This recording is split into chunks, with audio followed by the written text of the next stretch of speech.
Hello everyone! I'm excited to be hosting this video today to help with interpreting your genetic report. Now I'd like to start by mentioning that not all genetic reports are the same. So if you're missing any of the sections that I mentioned in this video, that's not a cause for concern. If you have any questions or would like more information on interpreting your genetic report, you can feel free to reach out to me at kit@tdrssyndrome.org. Now first, I'd like to go over the report section by section. Typically, the report will start with personal information. This will include the patient's name and date of birth, what type of sample was used, the provider who ordered the test, the date the sample was collected, received, and tested, and the date the report came back. The next section describes the type of test. This might be a whole exome analysis or a whole genome analysis, which analyzes all of the DNA of the participant. This could also be a gene panel, which tests several genes related to the symptoms. For instance, for an overgrowth syndrome like ours, an overgrowth panel tests DNMT3A, as well as other genes known to cause overgrowth syndromes. This section will also include the clinical indication. This will describe the symptoms the patient has experienced, such as intellectual disability or low muscle tone. It might also include information on the parents and if they've been tested, which is important to see if the variant came from one of the parents or if the variant is de novo or newly occurring in the patient. Next, you will typically see a table that will include the gene variant for TBRS. It might also include other gene variants that were found. We will go into how to interpret this table a little bit later. Another heading is interpretation. This section explains what the variant means. It might say something like, the DNMT3A variant has been reported in association with Tatten-Brown-Raman syndrome, which means that the participant has or likely has TBRS. The interpretation will likely go on to talk more about symptoms or potential health risks associated with TBRS. The report will then continue with additional comments and secondary findings. In additional comments, the geneticist or clinician might include more information on the disorder, the testing method, or previous reports. Secondary findings will have information on if additional variants were found during the testing. For instance, when looking for a cause for an overgrowth syndrome, the genetic test might also find other variants that are not related to the overgrowth syndrome, but it might be related to other conditions. If there are any secondary findings listed, it is important to look over the information related. A genetic variant does not always mean the patient has a condition or will develop symptoms. For instance, if people have a BRCA2 mutation or variant, they might be at higher risk for breast cancer. But there are also certain people who have this variant who do not develop breast cancer. If you are confused with this information, it is important to speak to your provider to ensure you understand what this might mean. There also might be no secondary findings to discuss in this section. Next might be the recommendations and resources sections. This includes information on what the provider suggests is the next steps, as well as resources. Next steps might include genetic testing for parents or siblings. Resources might include information on the TBRS community or other organizations that can provide support. Lastly, there will be a section on methods, as well as an appendix. The methods section is a very scientific section that describes how the test was conducted. The appendix will include genes that were tested for and their associated disorders. Both of these sections are to inform you of the genetic testing process. Now let's return to the variant section, or the table, at the top of the report. The DNMT3A gene, which is related to Tatten-Brown-Raman syndrome and Haines-Sproul-Jackson syndrome, contains about 115,000 nucleotides.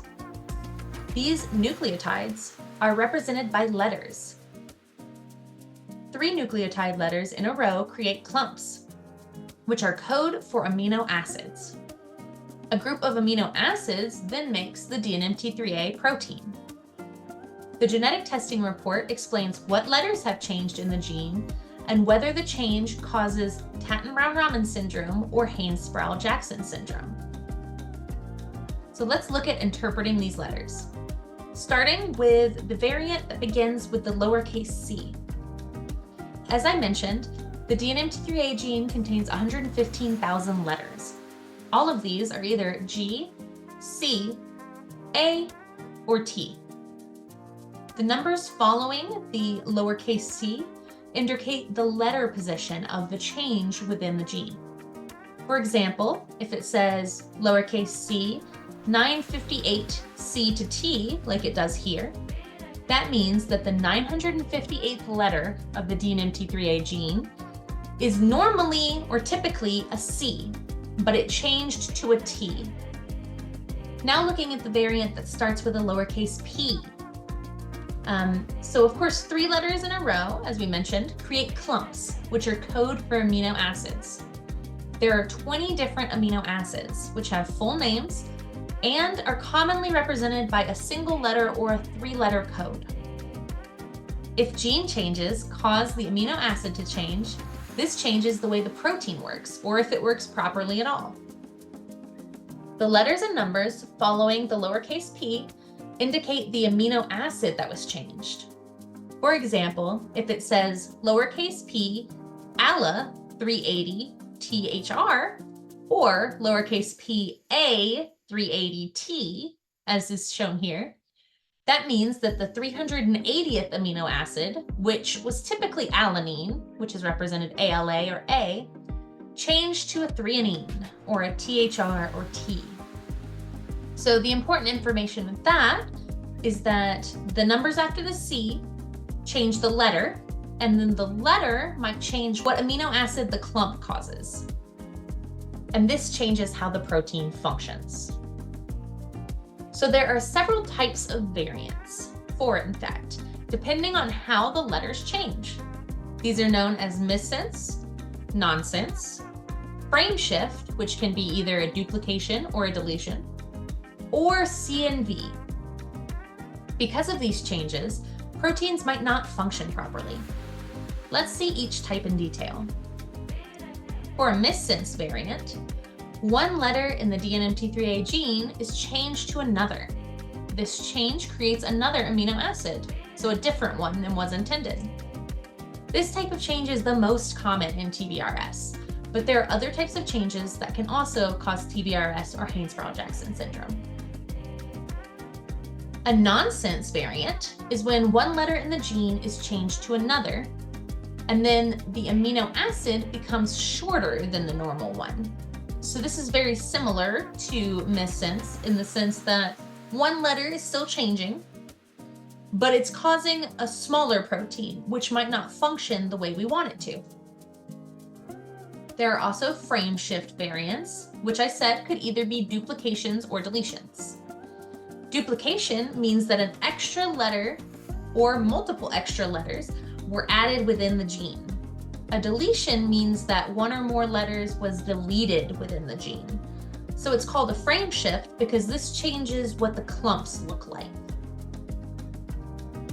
A CNV, which stands for copy number variant, is another type of variant. And this means that a large duplication or deletion happened. So this would be significantly larger than just a few letters. This might be notated with just numbers, like as seen here, or it might be notated by a shortened version, like 2p23.3 loss. Both of these mean the same thing, but they both mean that a large portion of chromosome 2, which is where the DNMT3A variant was deleted. This might affect part of the DNMT3A gene, all of it, or it could affect multiple genes on the chromosome. So now we'll go a little bit into variant classification. Genetic variants are classified into 5 levels, depending on the degree of change. So these are pathogenic, likely pathogenic, variant of uncertain significance, or VUS, likely benign, or benign. Pathogenic means a variant almost certainly causes Tatten-Brown-Raman syndrome or Haines-Brown-Jackson syndrome. Likely pathogenic means a variant likely causes one of the disorders.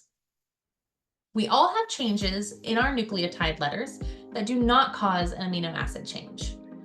These changes are typically benign. Benign means that a variant has nothing to do with the disease.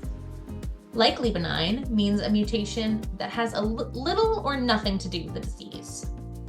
Normally, benign and likely benign variants are not noted on the test report because there's no change that's happening.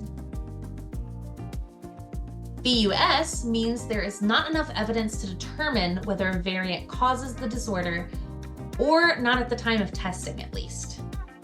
When research is developed or more information is gathered, VUSs might change to be pathogenic or benign. The goal of the VUS classification is to determine over time if the variant is pathogenic or not. But sometimes VUS variants are not reclassified. This is because the number of patients with TBRS or Haines-Brown-Jackson syndrome, or any rare disease, is small. We are working to get variants reclassified, so please reach out if you have any questions about this. I also have some additional information to mention. This might be something that you don't particularly need for your gene interpretation, but it might be something that interests you and that you want to know more about. So there may also be information on zygosity, mode of inheritance, and inherited from. We have 2 copies, of course, of every chromosome in our body, one from our mother and one from our father. Sometimes both copies of the chromosome might have a variant, meaning homozygous, and sometimes just one copy has a variant, meaning heterozygous. Zygosity shows if the variant is on both chromosomes or just one. For DNMT3A, you will see heterozygous listed here because TBRS is caused by a variant on only one chromosome. And the same is true for Haines-Brown-Jackson syndrome. So you will always see heterozygous listed under zygosity for these conditions. Next is mode of inheritance. All but one set of our chromosomes are called autosomal. Our sex chromosomes, or the XY chromosomes, are referred to as sex-linked. But TBRS is on the second chromosome, so it is an autosomal chromosome. DNMT3A variants for TBRS are also dominant, which means that only one copy of the variant is required to cause TBRS, like we mentioned before with zygosity. So for DNMT3A and TBRS and Haines-Brown-Jackson syndrome, it will always say autosomal dominant here.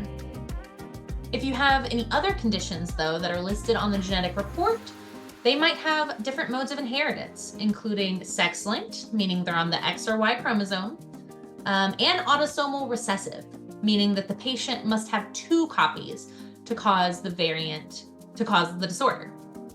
So for instance, there are some conditions where if you have one copy of the variant, you won't get the disorder. But if you have both copies, you will. This would be a recessive disorder, whereas ours is dominant. If you have any copy of the variant, you will have the disorder. Finally is the inherited from section. So this section shows where the variant came from.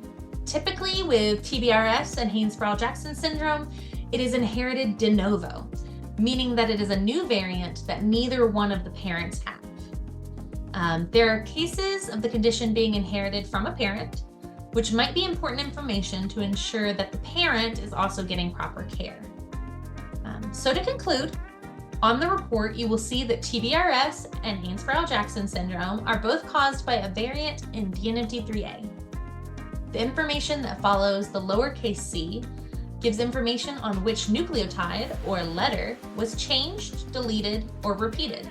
And the information that follows the lowercase p shows which amino acid is changed, deleted, or repeated. If you have a larger deletion, it might show something like this, 2p23.3 loss. This means that the larger portion of the chromosome 2 was deleted, including all or part of the DNMT3A gene and maybe other genes as well. Hopefully this has been helpful for your understanding of your genetic report. Again, if you have any questions, please reach out to me at kit@tbrsyndrome.org. Thanks, everyone.